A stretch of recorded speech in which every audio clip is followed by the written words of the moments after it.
Hello and welcome. In this video, we'll go over some of the more important items that you might just want to keep. Neon Knights is a game filled with items. You have weapons, you have melees, you have gadgets, clothing, and so much more. But these few items are ones that you do want to keep over a long period of time.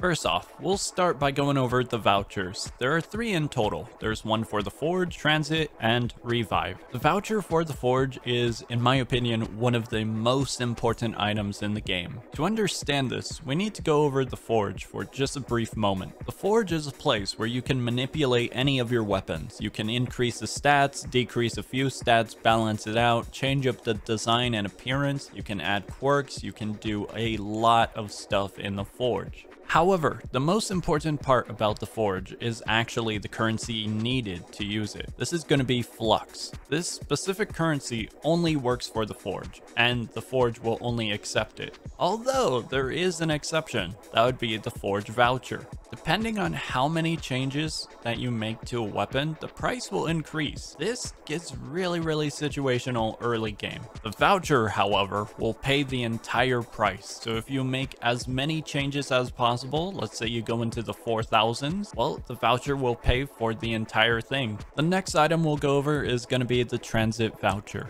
The Transit voucher, in my opinion, is going to be the one you really want to save for way later on, after you've completed many runs. The reasoning behind this is because the Transit voucher can take you to anywheres in the game, and the only way to get to those areas first off is to unlock them. If you do want to unlock an area, that means you have to get there many times to meet the requirement, and then you can use the Transit voucher. The last voucher, of course, is going to be the Revive voucher. As the name implies, this voucher will allow you to revive during a dive. During a dive, all players are given 2 attempts to revive, and if you use them up, then it's over. But to use them, you have to pay for them. The Revive voucher eliminates the whole cost and you're instantly revived. The very last item we'll cover are going to be wrapped gears and wrapped weapons. Wrapped gears and wrapped weapons are going to be weapons wrapped in a rarity. So instead of gambling over in the weapon shop, you have a weapon with a set rarity already in your hands. Of course, you're not going to know the full extent of it, but you at least have a general idea of what it will be.